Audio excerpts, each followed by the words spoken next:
cabs. So he's full stop, like a big one. A guy I got to work with at Stag Sleep Wine Cellars 25 years ago was Nathan Fay. And I used to taste with him back on the bottling line at Stag's, and we would go through Fay, SLV, and Cask 23 every time.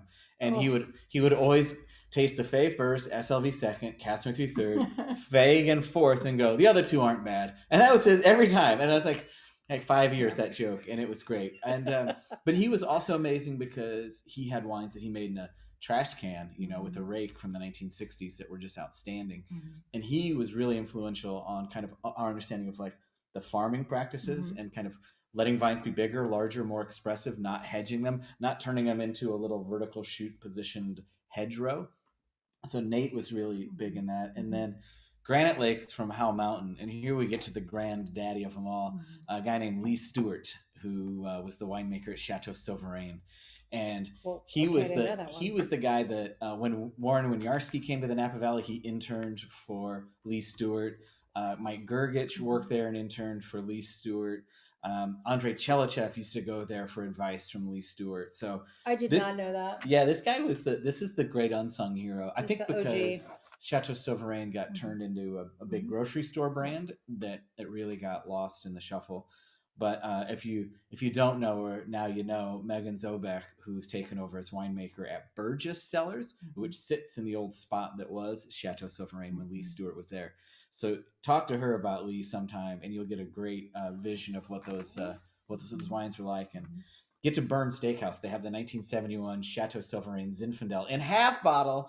And I had it with Brad. How was it showing? Amazing. Everyone was blown away by it. Nice. So back then they used to do, they would follow Bordeaux. It was 100 days, right? After bud break, 100 days, you pick the grapes, doesn't matter. Do it. Some did, but most of those guys didn't. In fact, if you really look at a guy like Nathan Fay, he would talk a lot about understanding the other influences that were around the vines to decide when to pick.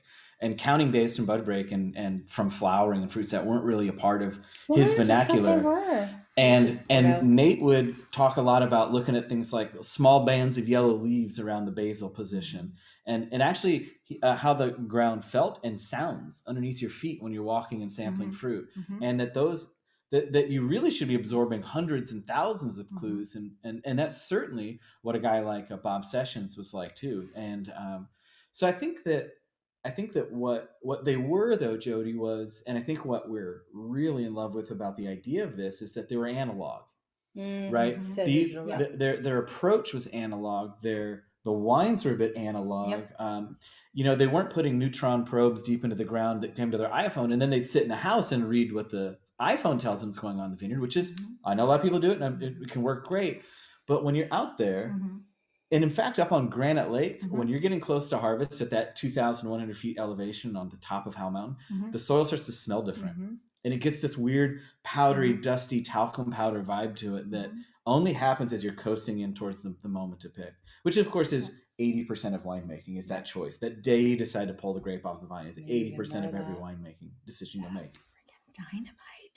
Okay. That was a long-winded answer to a very No, but that's what we want to talk about here. Okay, so let me just break and talk about how I know you guys. Yes, please do. Okay, so not that one story. Tell the good story. Okay, all right, hold on. Let me tell the good story. Okay, the good story is when you guys made fun of the whole wine team, and you were Amanda and you were me, and it was the best thing ever, and I watched it 400 times and laughed until I cried.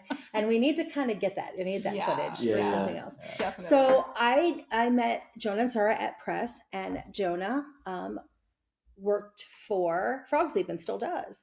And you are going to be doing this full time, Pilcrow and True North, and that's the importing company. Yes. So I met Sara through just coming to taste wine and was like, wait, you're Jonah's wife? Like, this is outrageous, because you know what happens if you like one person in a couple, you might not like the other one, and you're like, so if you get like a good one, you're like, I'm gonna hate her husband. But I liked both of them, and I was like, well, this is a nice pairing. Like, that never happens. You're like, I like her, him is trash bag, we're not gonna invite him to the party. So anyway, I loved them both, brought in great, beautiful wines to Press that we would pick up all the time. And then Frog's Leap, We can't even start you. Control. I can't even start you. It's just going to be too much. Okay, I really love John Williams. She and does. I really love Frog Sleep. And in fact, I'm working there alarming now. degree? To an alarming degree. Like I might be president of the fan club. And she's the one member. But I did, and I'm a really good one. I pay phenomenal dues. Anyway, Frog Sleep surprised me because I came to Napa Valley from Charleston, and I got trips on, I got a seat on a wine trip because I was like, I don't understand why everybody wants Napa Cabernet. It's 4,000 degrees in Charleston. It is swampy hot. Why do you want cab with oysters? I can't handle it. Like I'm bad. I'm being a terrible person trying to somm for these people. And I got here, and one of the places that they took us was Frog Sleep. And I was like, why are we going? Isn't Frog Sleep a grocery store brand? I said that with all of the hubris. And then some sort of Greek tragedy began, and I fell deeply in love with John Williams. And there was so much talk of place and soil and how brilliant vines are. And I have never heard anyone talk about soil the way that you do. So that being said, I already know, and you might not, that there's 100% chance that when we talk about these three sites, we've got one on Howell Mountain, we've got Mount Veeder, and then we also have Yountville. How are you picking the sites? And you know what the next question is? What are your criteria? Because you can get grapes from anyone. How long have you guys been in Napa Valley? So you moved here 24 in years. 1998, 99? 98. Yep. And I moved up and I fell in love with this guy. That's why I moved up to Napa. And that was in like 2000, 2001, something like that. Yeah, because it was 01 because yes, it was 01. Yes. You moved up in spring of 01. Yep. Because I was in New York on 9/11. I didn't want to get into that whole thing. Weren't you really mean to her when you met or something? Weren't you snarky? Did I meet this? No. Are you sure? I turned on the charm. He was doing a offensive. wine dinner That's with right. guys, and he was like, "I'll give you all this money, just not ask me questions, and I'm going to try to talk to her all night." It wasn't cash. It was 2 extra bottles of Cask 23 for the table. Oh, so they were like, cool. And I just said, guys, they were golf buddies. I said, if you don't ask any questions, and you just let me hit on this girl all night long, I'll give you 2 extra bottles of Cask 23. And they were like, done. And they didn't even ask any questions. And so I introduced Stag Sleep Wine Cellars to a group of 120 people at Chez Melange at Palos Verdes. And it was Sara's account. She was the Henry Wine Group salesperson of the year. Yeah. I believe it. Literally. And I introduced Stag Sleep Wine Cellars. And I said, any questions? And everyone went, no. And turned their back to me. And I was like, well, I guess we'll talk. And that worked out really well. Actually, I went in for a hug at the end of the night, and you Heisman trophied me and walked away. It was a business dinner. How much wine are you buying for this account? I don't even hear you unless I'm making money. Right? I don't even hear you. So that was 23 years ago. So we've been in the Napa Valley for a while, but we came in kind of at a time when it was right at that second big pivot for the Napa Valley as far as wine style and things. So we were toward ripeness. Yeah, towards ripeness, as you know from many somm camps, especially as influenced by farming choices that were pushing and delaying, that combined with evolving tastes of the consumer at large, and then the influence of the major wine critics. So you had this kind of perfect storm of those elements, but we kind of cut our teeth and fallen in love with those wines that were more of the early 80s, mid 80s, late 80s to 91, 92, and then you saw that real big shift 94, 95, and then it fully ensconced by 97. And so when we kind of thought about doing this, we wanted to really, for those that are of my generation, it was the Sherman and Peabody in the Wayback Machine, and it was we're going to go back in time a little bit. We want you to taste terroir in the Pilcrow wines, but we also want you to taste the past. It's a bit of both. It's a time machine element. Can we show these? I just want people to see them. Sure. Okay, so let's start with this one. As we're moving toward, and I want to talk about these, but as we're moving toward this, I do want to say something about Benchmark right now.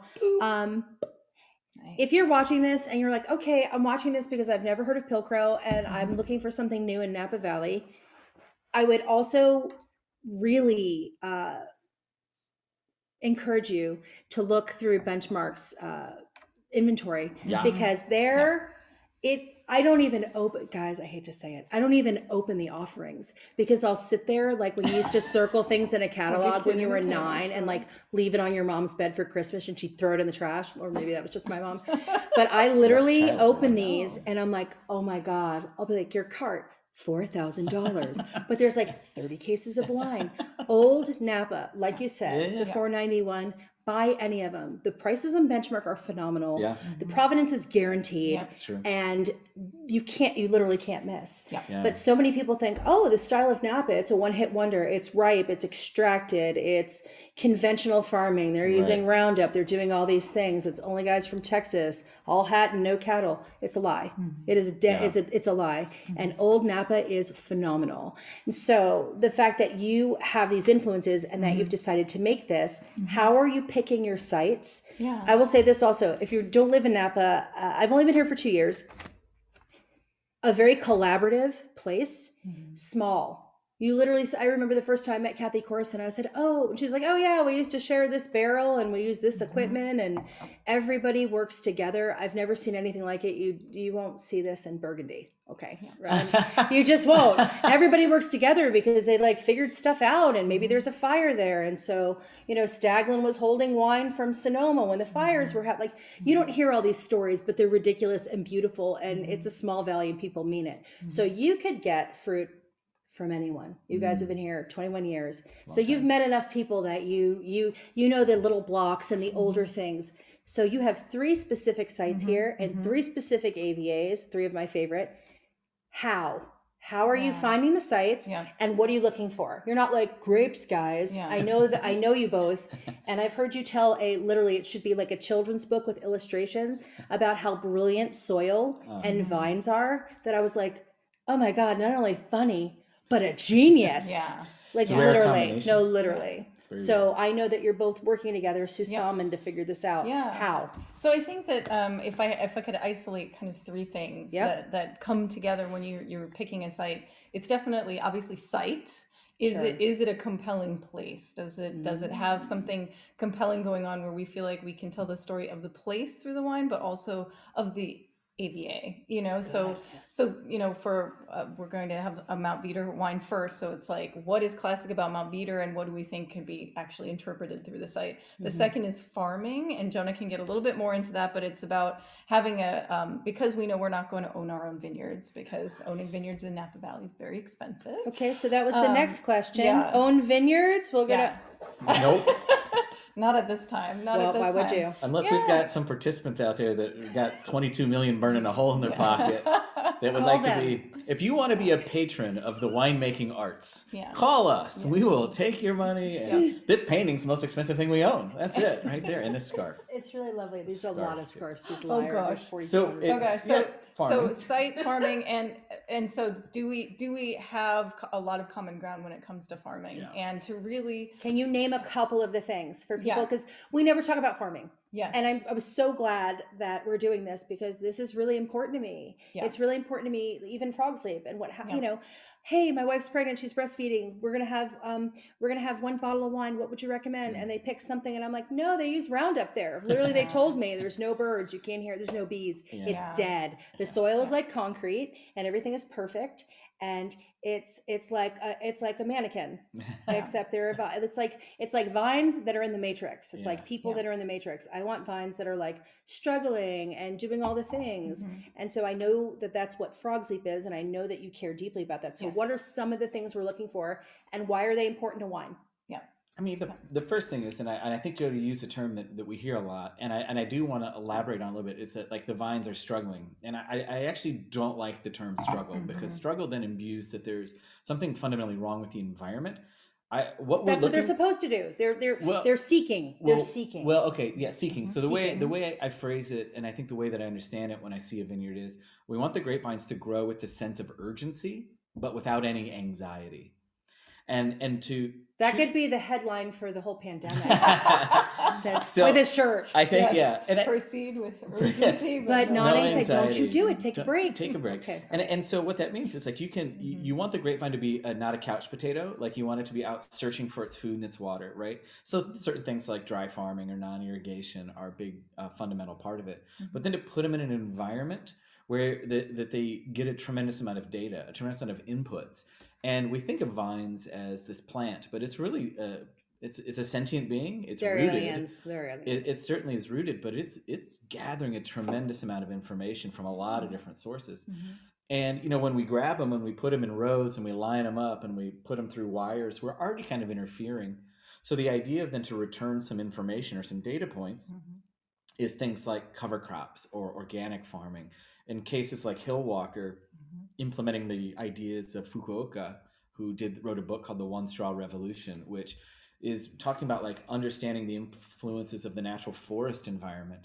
So this has permaculture. It's not a planted cover crop. We don't select plants, but then we see what grows naturally, and we see how that soil organism is seeking a fundamental balance like you'd find in the forest floor. So those things give us this insight into kind of like what we're trying to accomplish from a plant perspective. But all of it is because these vines are smarter than us. Clearly, by this point in the Zoom, you guys are going, yeah, no shit. Like everything's smarter than you too, but that's okay. But grapevines are smarter. And if you give them the chance, you know what they're going to do? They're going to make really wise choices that are better for the fruit, better for their long-term environment, better for their propagation year over year. You'll get longer lived vines, more deeply rooted, producing fruit on their time frame and their schedule that's more in line with what they can offer. Yeah. And that's where Hillwalker really became kind of like this amazing connection between us and the owner, a guy named Kevin Morrison, who's just a tremendous guy who believes in these things wholeheartedly. And then saw what we wanted to do and tasted some of our previous wines and said, let's get in there. So Hillwalker is Mount Veeder. This is first wine we recommend you taste of the three. Mount Veeder being the coolest of our AVAs that we're going to taste. That we're going to taste of these three. So it's coolest. It's faces towards the San Pablo Bay, or the northern stretch of the San Francisco Bay. It sits on blue shale soils that are scrapings from the Pacific Ocean floor that were scraped up about 70 million years ago. So I was just a wee lad when they were first pulled up out of the ocean. Jesus. And it is all those things that we just said. In fact, this is the one vineyard where we get to use integrated farm animals. So we have 3 Black Angus cattle that graze the vine in between the vines during the winter, and then they come out after bud break, and then they go in again after harvest. Where do they go in between? They have a summer ranch. Napa, you guys, that's why Napa wines are expensive. Napa cows, because baby. The cows are summering. They summer so they else. don't eat the grapes. But clearly, there's a real value to it. So this is a hillside, right? This is a pretty steep hillside, actually. And when the cows are walking through, their little hoof prints put indentations in between the vine rows, constantly back and forth. And when the winter rain comes, instead of sheeting off of the hillside, it falls into the little hoof prints and stays pools there. And then soaks in. So it's a natural way of creating all these little aerations and indentations to actually retain more moisture in the soil, because this is a completely dry farmed vineyard on the hillside. And that is important. There are a couple of things that are important about what he's saying. Is one, hillside. So well, Napa. I say this in every one of these because it's really important, and it was the biggest takeaway for me when I got here. Napa shouldn't exist. It's this weird anomaly in nature. It was originally one mountain range. It split off. There's been so much geological activity that fully half of all the soil series in the world are in 35 miles. So this was like the rock concert of all places. You've got parallel mountains, you've got a valley, but grapes love hillsides. And so what's the problem with hillsides? Well, there's not a lot of soil. You're talking about rock. And so when you're talking about that sense of urgency, you want the vine to immediately get busy trying to find the water table, because one of the seasons in California, from what I've seen in 2 years, is like mustard season, amazing, Instagram influencers, then drought, then fire. Like there's a lot going on. This is such a powerful place. And that's not pejorative. It's literally the truth. I know, but don't break down the room. No, I'm not bringing down the room, because what's important about it is you're talking about hillsides. You're talking about really pricey land. You're talking about climate change and fires and drought. And there's a lot going on. But also this is the most gorgeous, ridiculously beautiful place ever. And kind of in the design of the world, it makes sense that vines are on hillsides and that crops are not, because you want all that arable soil to be for crops, but everything else, hillsides. But they're pesky and they're hard, and it's hard scrabble. So this is the first time I've ever tasted these two cuvées, and I'm really excited. We sold a lot of Pilcrow. Before I get started, I'm going to forget to ask you this, and this is important. Okay, so this one right here, Mount Veeder. right? Yes. What's your production on this? So with each of our wines, we're making between 6 and 8 barrels. So between 140 to 180 cases. Okay, so that's nothing. Yeah, we're It's the super, tiny, super not in a teeny bad tiny. way. Yeah. Like it's like this is for real. That's it. Yeah. And the whole organization is financed on credit cards, so we can't go big, right? You know. Perfect. But there's a value in small scale. Absolutely. To this I analog agree. approach, right? Like there's value in the fact that it's just the one or two of us that decides when to pick any grape in each one of these spots and tastes through every barrel and selects the cooperage for it and stands at the press and sorts every berry that goes through. Is this one right here? I love to sort. She's a sorting machine.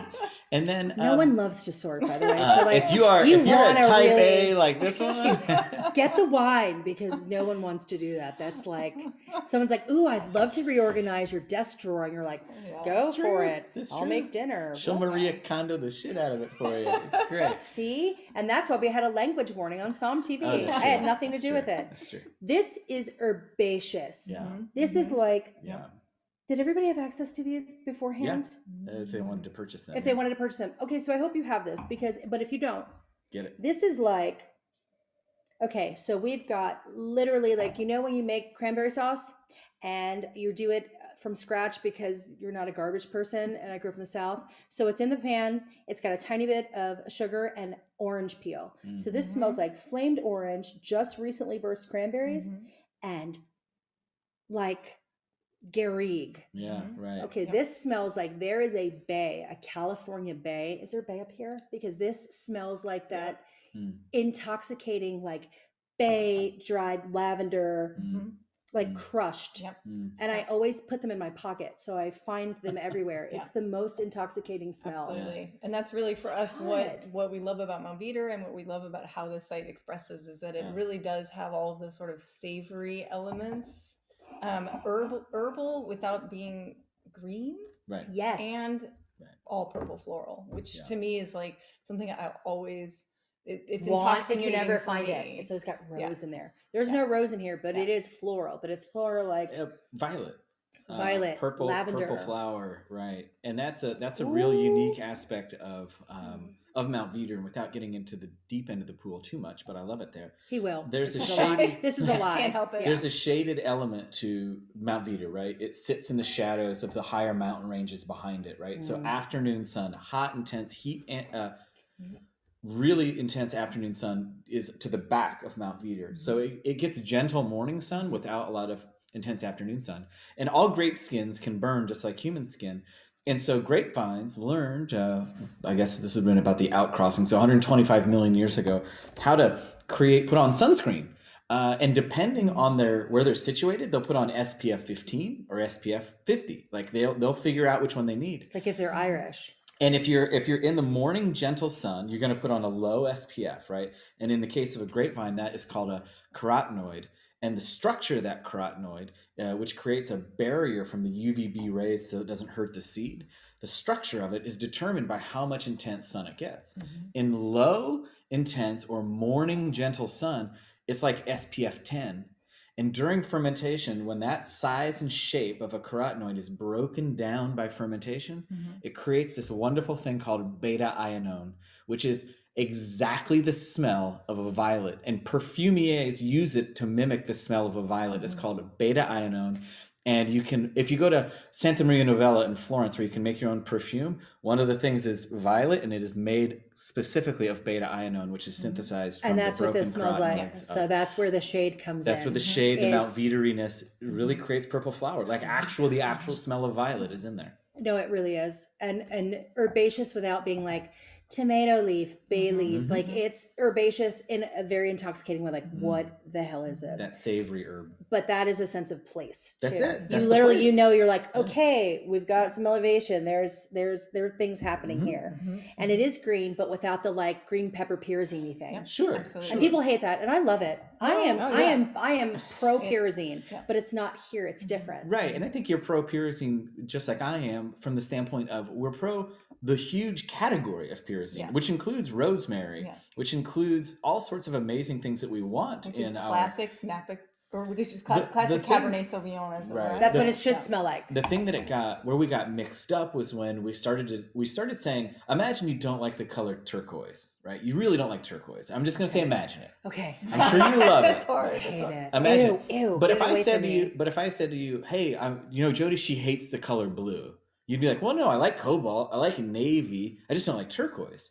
Well, that's pyrazine, man. Pyrazine's a category this big. It's a scale. And then a smaller subset is methoxypyrazine. And then the one that we really should be a little bit nervous about and cautious about, because the grapevine is 2-isobutyl 4-methoxypyrazine. And that's when that's jalapeno, that's roasted bell pepper, that's cilantro. And isn't that like danger, like animal infestation, it's like ladybug infestation? It's a natural insecticide. Yep. It's developed by Vitis vinifera to keep aphids from sucking at the meristematic portion of the vine while it's obviously growing. we all know that. So pyrazine's good because if you like lavender and dill and rosemary, and by the way, everything you love about all those old wines that you're going to buy off Benchmark. By the way, Jen's here. She's off camera, but she's chatting with you. She's my sound wife, so I bring her everywhere. She's the Robin Quivers of our thing today.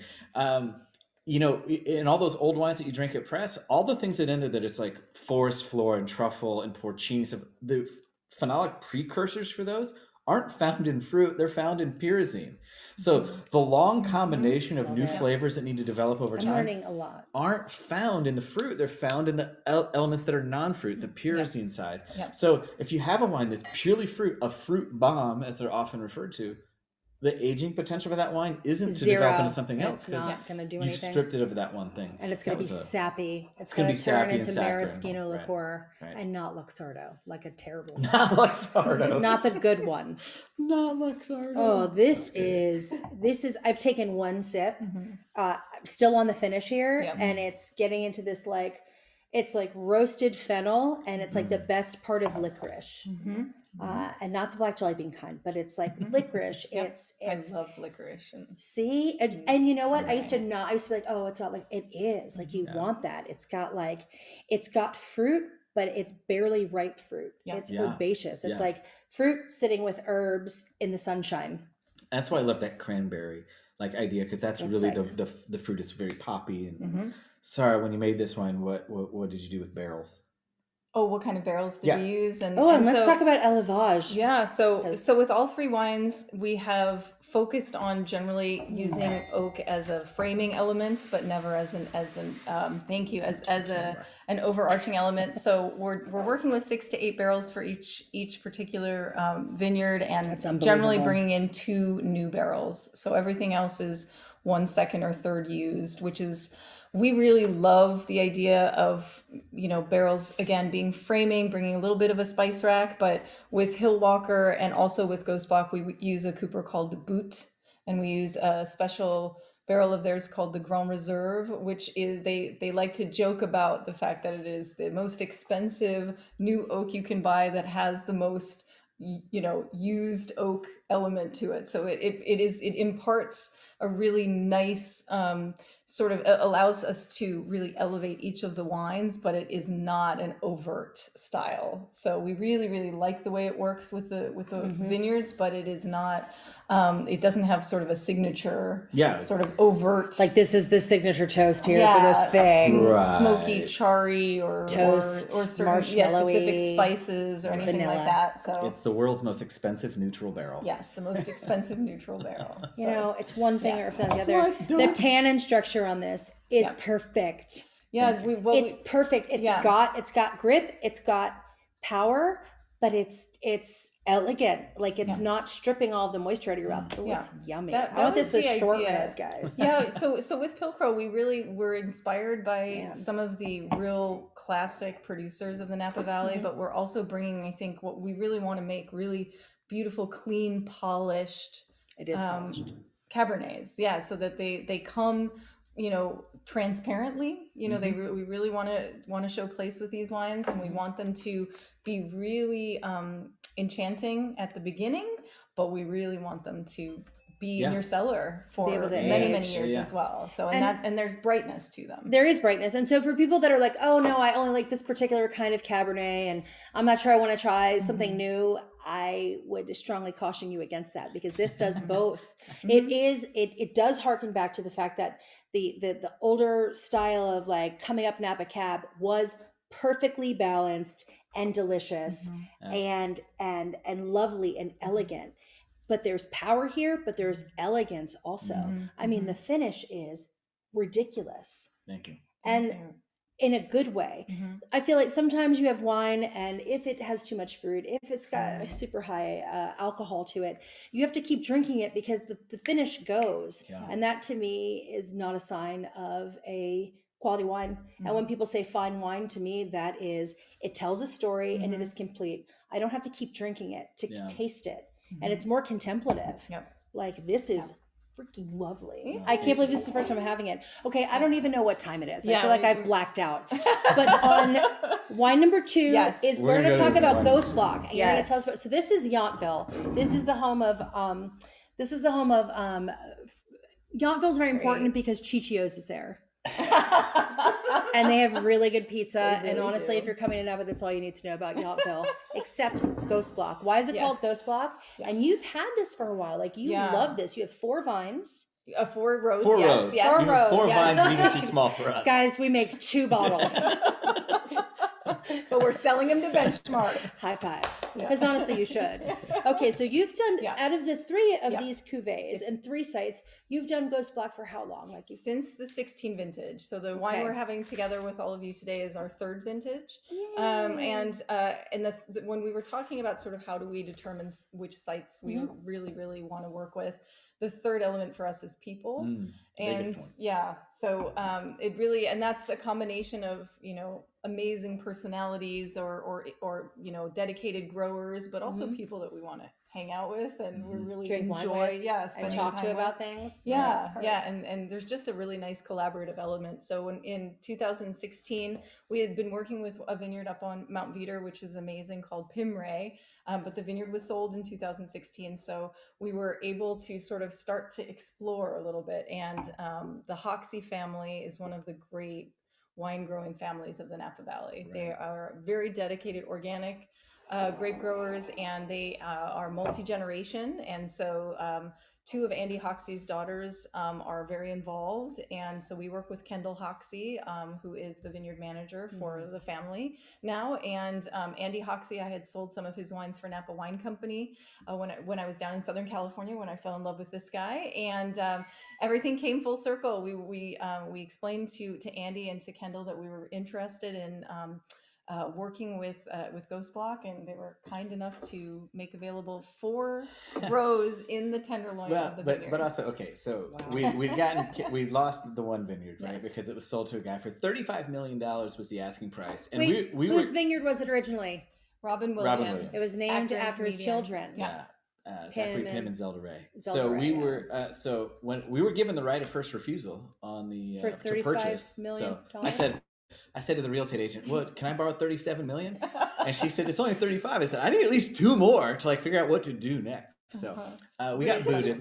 So we got booted, and it's still a special site. But then, Pimray was gorgeous. That was the first wine I ever had of yours. Very cool. Very cool. And you made like 14 etched magnums. I think we sold them all. You did sell them they all. would literally drop them off, and the Somm team would fight to sell them. He would be like, "What do you mean we got in 3 more magnums? You guys sold them while I was gone?" And we would fight. We like over text. They were. It was a fun time. So Andy Hoxie, though, like to bring it full circle for you, he was a part of the original. He was certified organic the same year Frog Sleep was, and John Williams. And wasn't Frog Sleep first? Well, so we like to say that, but it was a graduating class. So like there was a couple in that class. Who were they? Andy Hoxie being one, Spotswood being another one. Oh my God! Could I literally love? That was the last benchmark video I did. Yes. And I work at Frog Sleep. You know what? Thanks so much for. We gotta go. Buy the wine. Thanks. I'm having a great day. Thanks for tuning in, folks.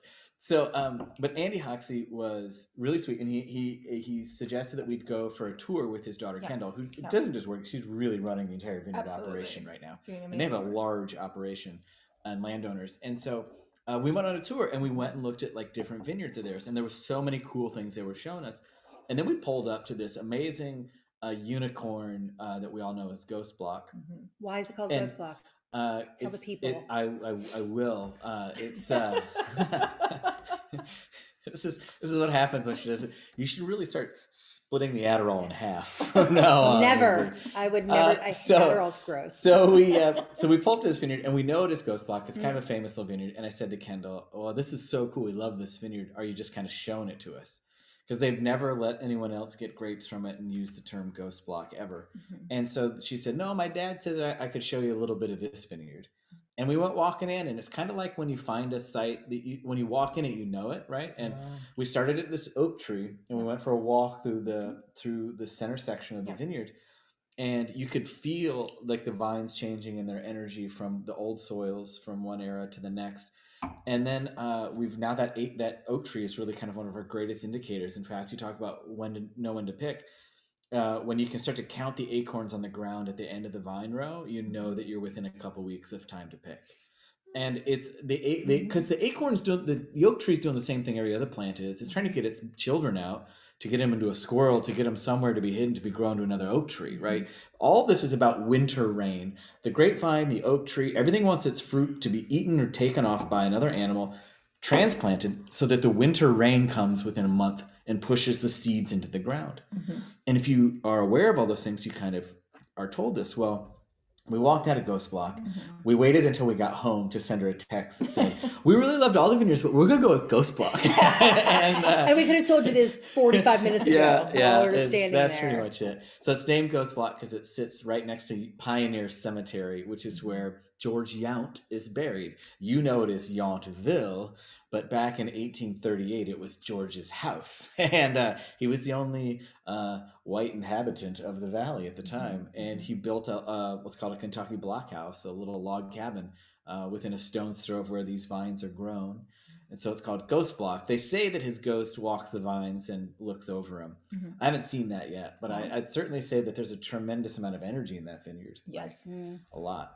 And it's also a unicorn because we call it a mountain vineyard. It is a mountain vineyard, even though the elevation is like 41 feet. So you might say, "Hey, that's not a high mountain, Jonah," and that's true. But it sits on the Yountville Hill, which used to be a mountaintop at 2,300 feet of elevation. And what Jodi said, there was one mountain range here, and then there were two. That was called a subduction event, when the two mountain ranges pulled apart from one another. And the weaker of the two, the Vaca mountain range, tumbled into the center of the valley. So if you've been to Napa Valley and you see those little knolls, those little hills in the middle of the valley, those are displaced portions of once a higher mountain range. This sits on one, and so we call it the Unicorn Mountain because it's very low elevation. Should we try it? Let's do it. I think you should, and I'm glad that you called it Ghost Block instead of Unicorn Mountain. It'd be a much different label. Like, I'd be down for it. Yeah, it sounds a little like Disney-esque. It maybe? does. Unicorn Mountain wine. And we yeah, exactly. We would be remiss if we didn't say that Andy Hoxie and his family make wine under the label Ghost Block. So we're borrowing the name from them. But they let you use it. They licensed us the name. It's the first time they've ever said, "We're going to let you guys use the name for this vineyard and get grapes out of the vineyard." Badass. Because let me tell you how few bottles I've seen Ghost Block on, and even in the press. So when you showed up with this, I was like, what? Kind of like. All right. So what is the difference between this and the first one? Yeah, you talk about it. Yeah, so I mean, I think that we like to talk about these as they're driven in different ways. So I think of Hillwalker as being driven very aromatically. Yes. And I think of Ghost Block as being driven very texturally. Completely. It fills your entire mouth. Yep.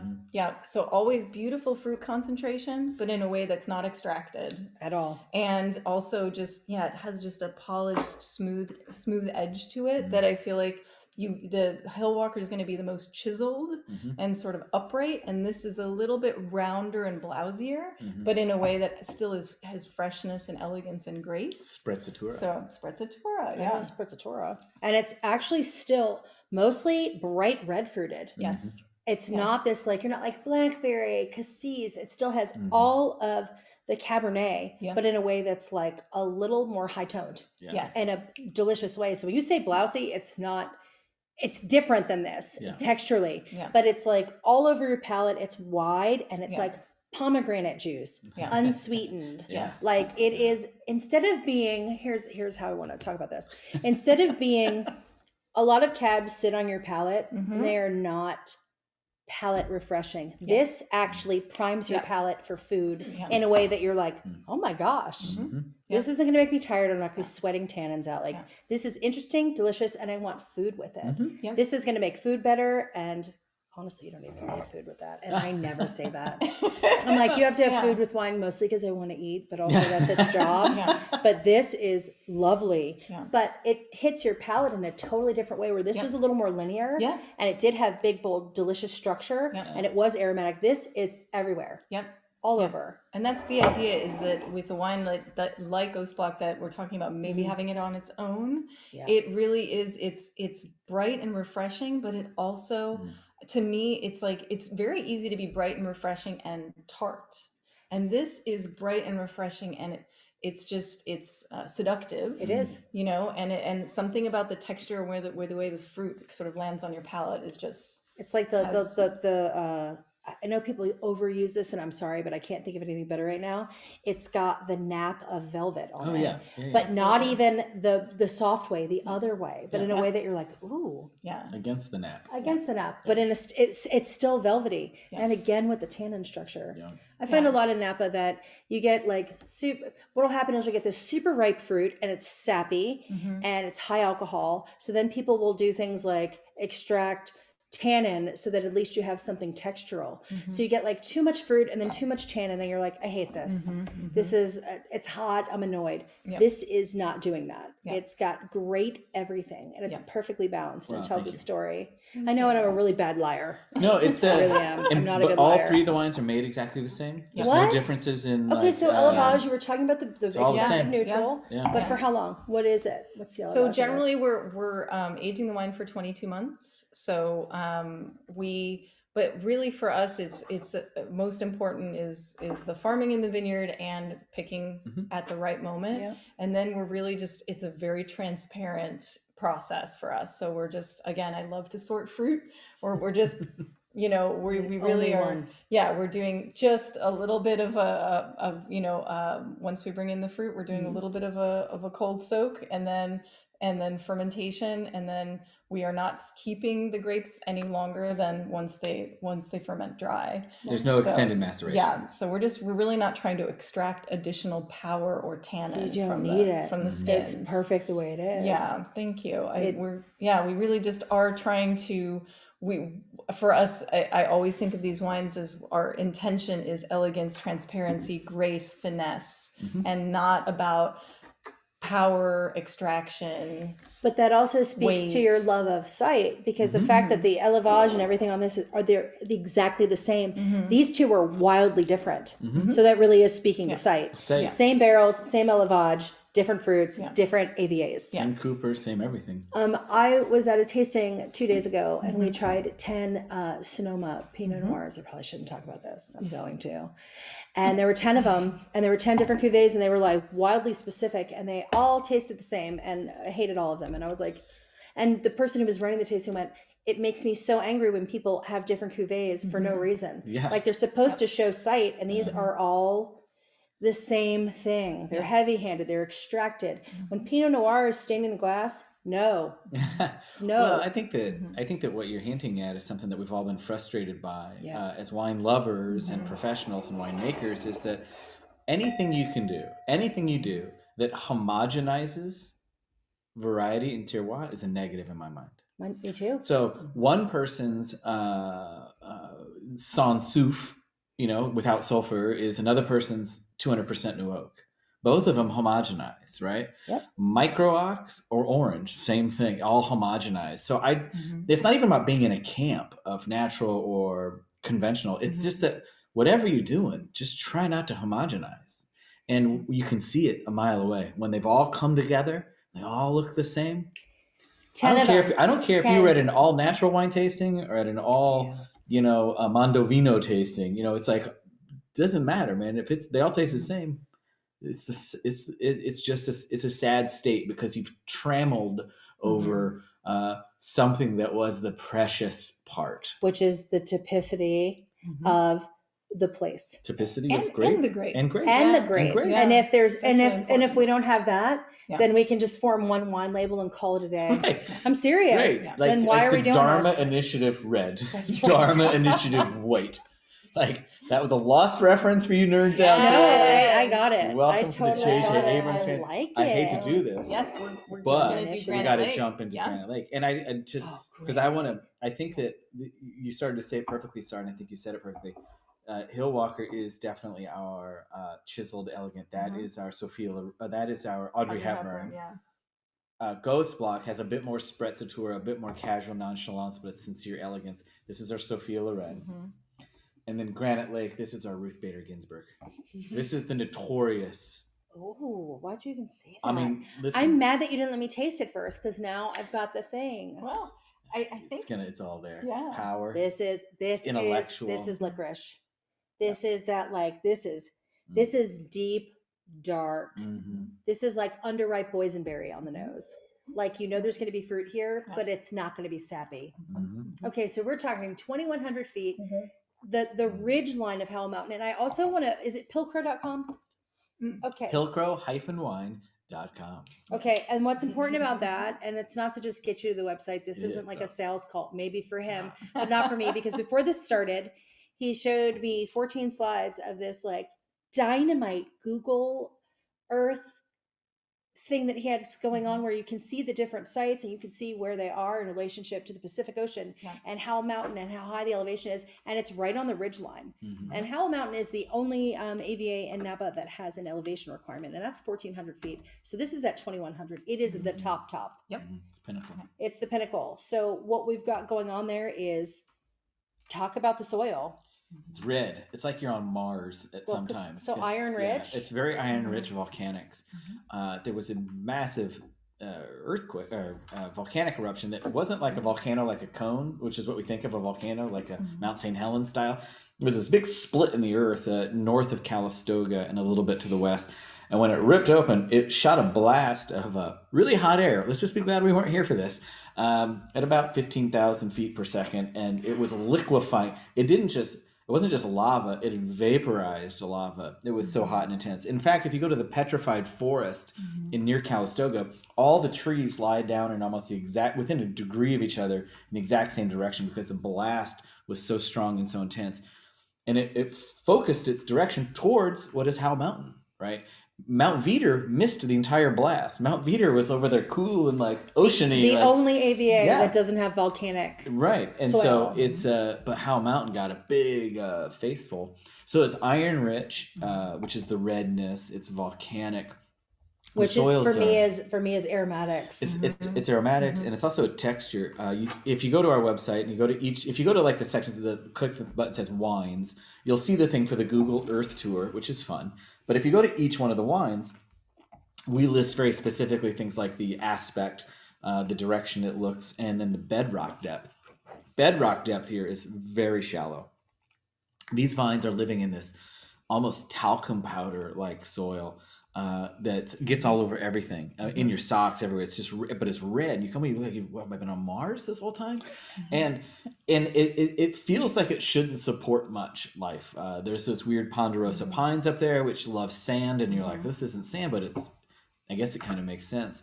But there's a ruggedness to this part. This is like where you kind of go, man, back when St. Helena was nothing but a stopover on your way to Calistoga with a blacksmith and 5 brothels, which I just love that we never talk about how many brothels were in the Napa Valley. I'd love to talk about that. But there was Behringer Brothers brothels, and that crazy guy from where Spring Mountain is that used to like announce his way. And we got Lily, what's her name? It was but the guy who founded drama. The guy who settled Howell Mountain was a blacksmith from St. Helena.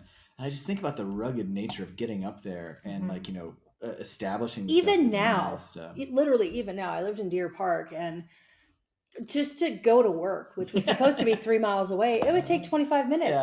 It's like there's a 4-way stop, and it's intense. If you don't know where you're going, you're right off a mountain, and then you're like, where is the, and you look down and it's like this concave valley. You will die, is what will happen, even now. Just pay a little attention. There's You'll guardrails. I don't want to scare you. There's Barely, guardrails. barely. You can go right over them. It's don't even. So the soils are this amazing little thing, but the elevation's super interesting because why is that 1,400 foot number important? Why is that? Why is that the bottom of it? Is because when the fog rolls in every day during the growing season here in the Napa Valley, it creates this blanket of fog, and below it and above it, the top layer, the top elevation of the fog line barely, if ever, exceeds 1,400 feet.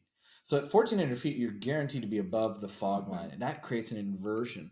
That inversion creates a brand new microclimate that is fleeting. It starts at night and it retreats by mid-morning, but Howell Mountain all sits in that. And so you have this warmth, you have this afternoon sun. It faces west, so it's got SPF 75 on. It can't smell purple flower because it can't break down the same way Mount Veeder can. So this is red, this is rose petal, this is more black fruited. It's like Turkish rose oil. Yeah, it's the and most leather. tannic. It is. It's the most but tannic. the tannins are like these hit my palate in totally different ways. Yep. This is down the center and on the edges. So by having that elevation and by getting all of that SPF, you're getting that UV rays. You're getting this. You're getting this. It is putting it on, and it's the tannins are bigger, but in a way that's like they're dusty. They're dusty and iron rich. You can like literally taste it, but they're down the center of your tongue, which I know is not normally. I would say, oh, that's oak tannins, but not for this because you've already said what you're doing. It's only 2 new barrels out of 8. There's no way. This is the fruit. The term that I heard and I've stolen, because everything I've said I've stolen from someone smarter. Well, as long as you say it, it's not. Yeah. Is that the wine has ballast. And ballast is right because it's centered. Word. It's weight, but it's centered. Yeah. It's weight, but it's on this. It's got direction to it as well.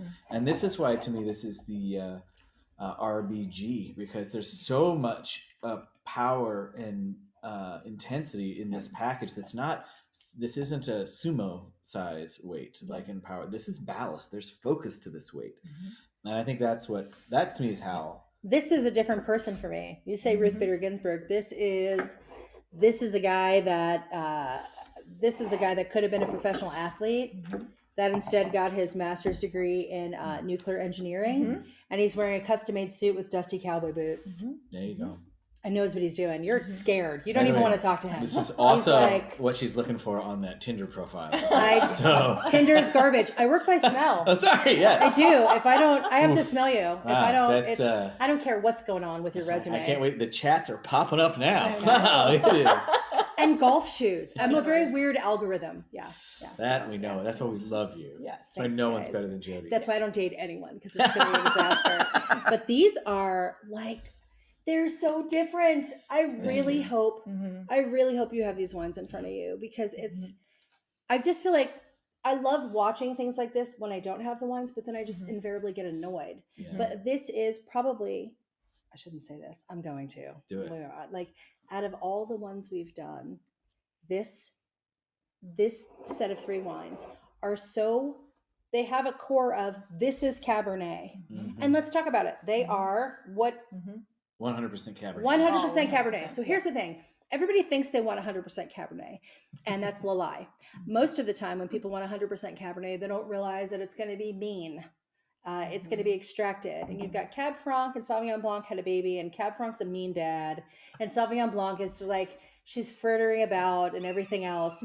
But Cabernet Sauvignon tends to be, and it's a person. It is. They are people for me. Yeah. Cabernet is the guy that played, college football, and you were like, this guy's kind of ridiculous. He's gregarious, but he's a good writer. He's a mean writer, right? He's writing under a pen name and murdering it, and everybody thinks he's a nice guy. Nope. Wow. So most Cab, if you get 100%, tends to be super mean. So then people get super ripe there, and then it's flabby. Yeah. This is 100% Cabernet that you want, because it is complex and interesting and multi-layered, and these are different. And the fact that it's all the same, it's 22 months, the same barrels from different sites, you never see that. And 6 to 8 barrels is ridiculous. It's actually Yeah. super sexy. Yeah. It's like when it's gone, it's gone. Yeah. Okay, are you going to do more vineyard sites? So it's interesting. Right now, we would like to make a little bit more of each of these wines To see what Maybe- happens. Yeah, and keep maybe going. 9 or 10 barrels. And I mean, they're all very small sites, so we're not going to get that much more fruit, but we're hoping we can make a little bit more. And then, next steps, I don't know. Who knows? Who Okay, I'm going to knows? ask the question. Yeah. Yeah. What AVA? If you could find people you liked and you could find like you have all the farming requirements and it's great got question. vibe. Right. And you have to answer. I wish you could write them down on a piece of paper. Well, I so know that you mine, can't so hear. you go first. You go You first. know yours? I No, do. don't. He's going to tell you later. What's your next AVA that you would be like, ooh, I really want this? Oh, gosh. I'm going to Because I have one in my head for you. Yeah. Well, I don't know if we're staying with mountain AVAs. I don't know. I'm curious what you're going to say. No, I want to know what you're going to say. I'm not sure. I have actually. one, so you guys have to go first. Yeah. Okay. I mean, I'm going to say something that you're going to be surprised by, All right, but I I love it. like cool places. Coombsville. So, Coombsville. Coombsville's mine too. Oh, see, No way. married. Yeah. I'm We've Spring We've Mountain. never asked Yeah. each other these Yeah, yeah. questions. This is not. I have a this is lot of not crazy things staged. written down on here. It's really not staged. I'm not letting them know what I'm Coombsville saying. Coombsville would be great. It's also a part of the nested mega slide, so it's a part of that Yeah. falling down mountain element to it. And our And good is it friends, like it's a crescent Like an moon. amphitheater. Mhm, mhm. Yeah. So is the one where Ghost Block is. It's just hidden behind Stag's Leap District, Stag's Leap Wine Cellars. That's all a crescent shaped moon as well. Heard that. Crescent thing. But I think our friends Massimo and Aaron Di Costanzo are setting a great example with their Coombsville stuff. And I think what Enfield is doing out there is Oh my God, amazing. Enfield is and so fire. we're really thrilled and proud to be bringing this style of analog, quiet wine back to the Napa Valley. Where it belongs. But we are by no means alone or necessarily even pioneers. It's been done time and memorial. But there's a group. There's a lot of not a lot. There's a handful of people doing it and making cool wines. There's 13. Which is 12 more than when we did this. It was when you're right. Heard. So I think that what's really cool is to see just how amazingly consumers are really dialing into this style too, right? And sommeliers. And Soms are great because Soms are wonderful. You know how Soms are not great. Okay, first of all, we are like Siamese cats. No, yes, you can be the worst. Oh. We can be the worst. But they love one thing above all else: low pH. You give them a really wine do. with We're low super pH, into it. Yeah, we get and really excited. it's like in the one of the worst of the Ocean's 13, when he has to put the little scent behind his ear. Matt Damon does That is hilarious. Yeah. That And she is goes the all nuts funniest for him. scene. Have you seen it What's with the Matt actress's Damon and name? Ellen Barkin? That's it. Oh my gosh. No, but since I'm motivated by smell, I will watch that. So it's she fantastic. falls because they put this little accelerant on him to increase his pheromones, and that's like low pH for a Som. It's just it like really is. grrr. And You all get you need all- is bubbles somewhere. You just have to. You just at some point have to say champagne just while you're talking to them, and it triggers it triggers a release of endorphins. But and then we buy the wine. There's a lot about this idea of understanding like pH is different than acidity, right? Like titratable acidity in TA is a thing, but pH is how you experience acidity.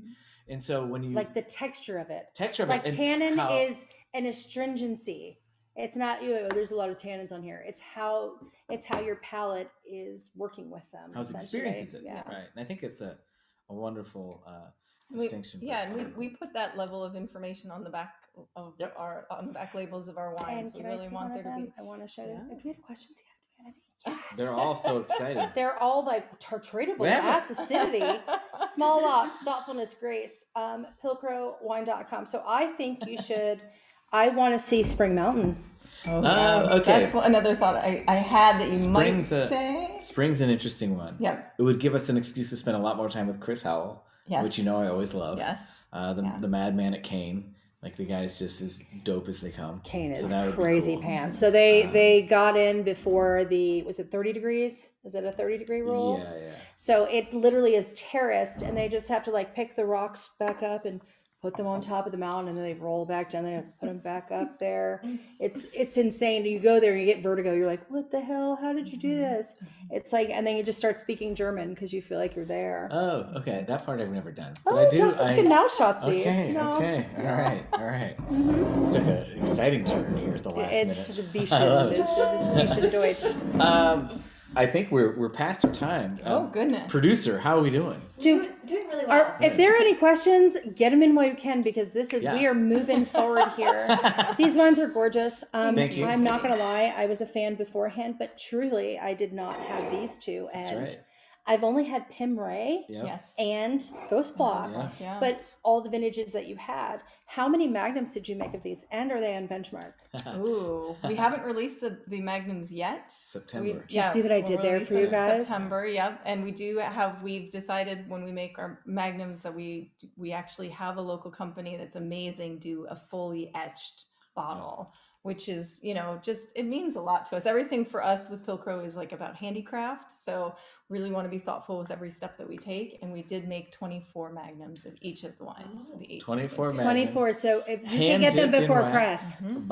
Before press. We hand Sorry, dip them guys. together in the red wax. And We do then, it together. and in fact, Benchmark's the spot to be shopping right now because we're sold out on our own website Yep. of Ghost Block, Yep. and we're about to sell out of the other two. So, So here's the look on snap my 'em up face while for you that. Ready?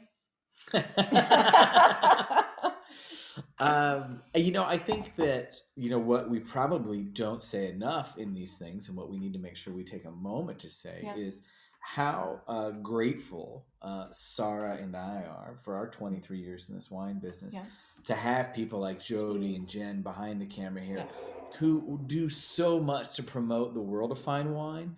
Mm-hmm. You guys do a tremendous amount to make wine fun and exciting and interesting. Mhm. And you guys are the reason that we want to be better, Mhm. and why we want to work really, really hard to try to not let you guys down is because we know the great thing you can have as a wine lover is a thread between producer and yourself. And that's what you did at Press. That's what you're doing now. That's what you do at Benchmark. That's what you're doing now. Mhm. You're helping us all connect. You guys are the connective tissue that runs through everything that's important from our end, important from their end. And I don't think we tell you guys enough what role you play and why you make us want to be better winemakers and grape growers. So thank you for all you do. And that is gracious, and I appreciate it. And I'm going to speak for everybody when I say that when you are in fine wine and doing what I do, you are a courtier, you're a court jester essentially, and you're telling, it's the truth, and you're telling, especially me, but you're telling that. But I have two speeds: hilarious and murder. That's true. But there's a loyalty. It's the truth. But there's a loyalty to things that are trying to do the right thing. Mm-hmm. And at the end of the day, I'm a storyteller. Mm-hmm. Benchmark is taking all of the things and providing a safe place where you can get beautiful wines. Mm-hmm. But I don't write checks. I don't know. I'm serious. And I said this recently and everyone was like, wow, you came across really hard on it.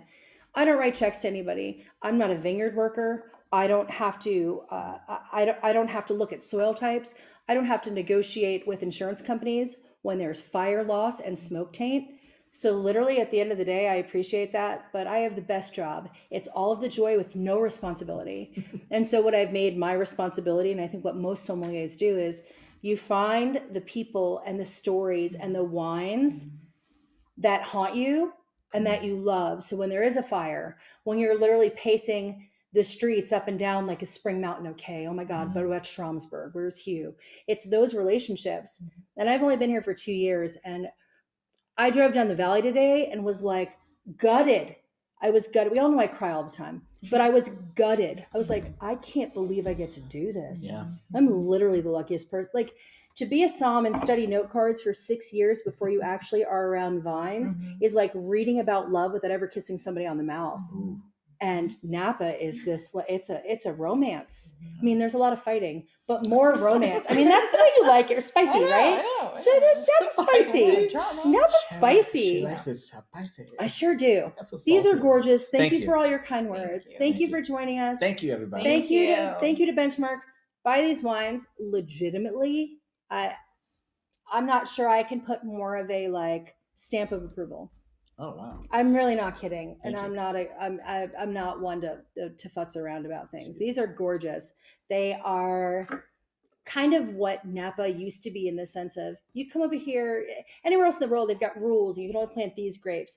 You've done a Napa thing in a totally new enterprising spirit while being responsible with price, responsible with farming, responsible with how you're making the wines, and with how they're received. I mean, they're gorgeous. Oh, thank you. Thank you, Jodi. Thank you. I mean it. I mean it. By the wines. Thank you so much to everybody. Please join us again the next time we do this, and see if you can get those 24 magnums before I do. Good luck, because I am pretty wily. All right. Thank you. Cheers, Thanks everyone. again. Bye, you guys. Yeah, let's cheers to these. Oh, You don't I'm even have hungry. any wine left. I drank all mine. Right? I drank all mine. Yay, Jen. Thank you, Robin Givens. It's all Cheers. working out. Mm. And are we